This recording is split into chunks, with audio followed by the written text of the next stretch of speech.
Ooh, here we are at Studio One, the original Trends Tech Studio set. This is actual footage, believe it or not, actual B-roll Star Trek Chimera and Starship Locations footage. We are showing you actual footage. Yes, we have begun production again. It is January 16th, 2018. It is nearly 10 months since we shot any footage.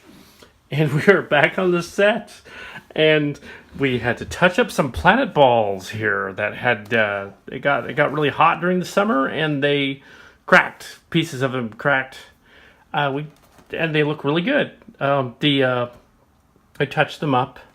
This is actually where the holes for the blow up the ball is. I'm not going to inflate them anymore. They're fine where they are. Actually, with the touching up, you can't really tell it's been touched up. And these would be out of focus anyway, because you've got, you don't need to bring the planet balls into focus. You don't want to, because they're toy balls and they're less than, a foot across, whatever. They don't look like anything. Oh, and then this is the Brian Story model. The guy who's playing Kirk God at the end of the movie. He recorded his lines in 2006. This model was in his garage when he was moving a few months ago. And he gave us the model. Even though we had him in the movie, it's like a reverse payment. It's not even a payment. It's really, he's kind of giving stuff back. Well, for helping out in the house. So this is an actual AMT DF69 model. It was dusty and it was sealed inside, and so it's all there. And the street they used to live on, they've moved to Meridian, was Jacques. So that's an excellent name for a ship. Here's the Jacques. Here's the Runabout Jacques. Kind of sounds like Jacques Cousteau, and that would be appropriate for like a river or sea sort of vessel. I haven't painted it. I just glued it just now. Just built this. This is the Jacques. This is the Runabout ship from Starship Locations.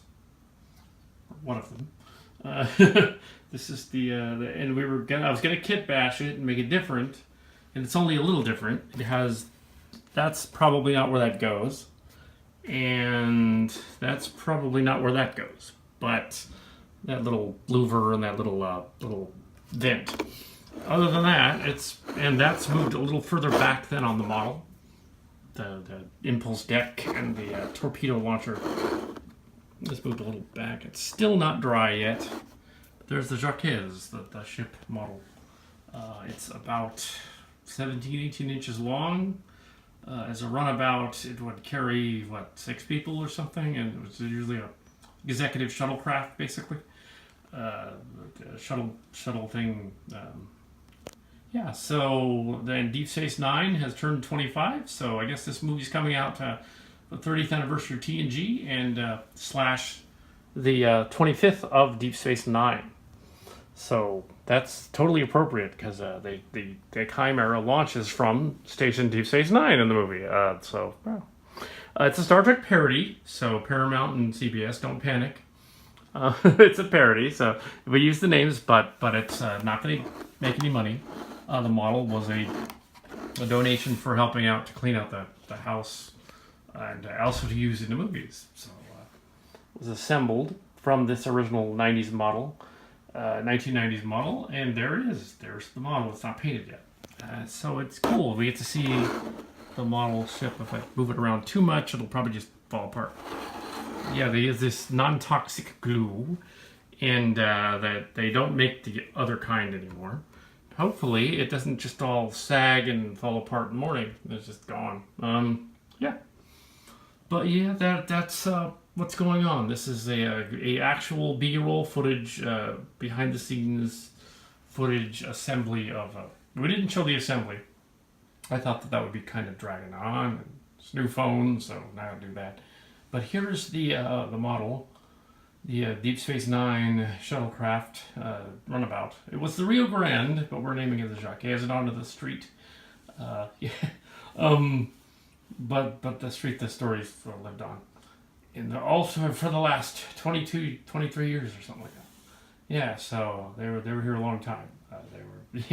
But they are still in the area. They're elsewhere. Anyways, so this is thanks for the model, and we're using it in the movie. It's going to be in the background somewhere.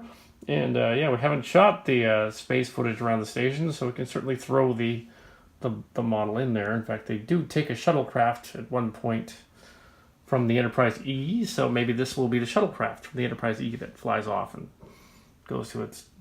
So this might not even be at the station. This might be in the Earth scene at the space dock. just to show off our model here. This is really cool.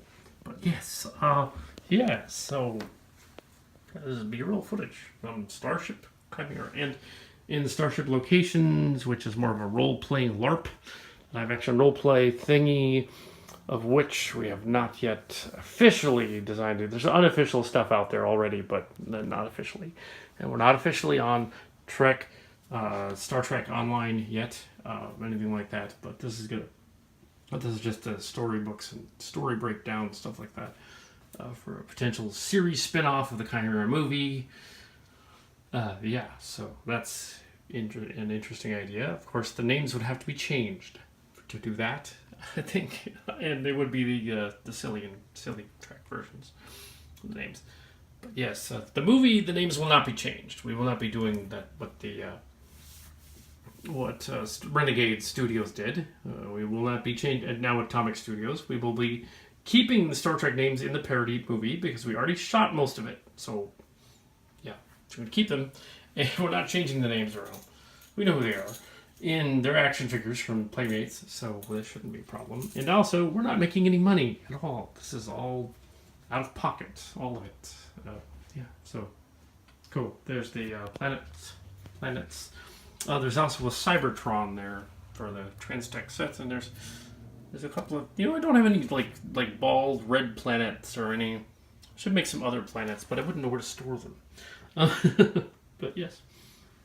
So the magic of filmmaking is the little prop stuff here, and just improvising things, and toy balls, and things like that. The rubber balls, and toy rubber balls, the smooth ones, because you can't really do with other kinds. Got to be the smooth ones, like for the sort of half beach ball, half kind, the rubbery ones with a flat surface, you paint it, and you make a planet out of it. That's the way you do it when you didn't have any kind of computer effects for making a planet. Now, they do have software for that, but we don't have that, and it would look strange if we did.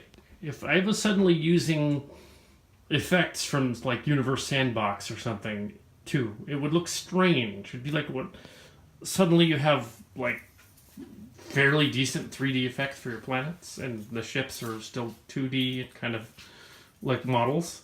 It would look odd, just look strange. So, like that Isle of Dogs movie with the model dogs in it, this is going to be like a throwback to the old days of the production companies and stuff, of the old post-group stuff like that. Back in Deep Space Nine and Voyager days, before they switched over to digital and model making was a little less. They do also a shout out to the Trek Web people for meeting up with several of the producers and model makers over the years, and that we weren't any of the model makers then, but we were fans. But it's cool that they have met them. I met some of them at conventions, so that was cool. So yeah, I can verify that yes, those actually were the people that did the models on the show. I was not. As you can probably tell from the details on here, there's a little bit of glue slopped on here and there, but yeah. Anyway, so here's the ship. Here's the Silly Trek Starship Locations ship B-roll footage on the set. Studio 1.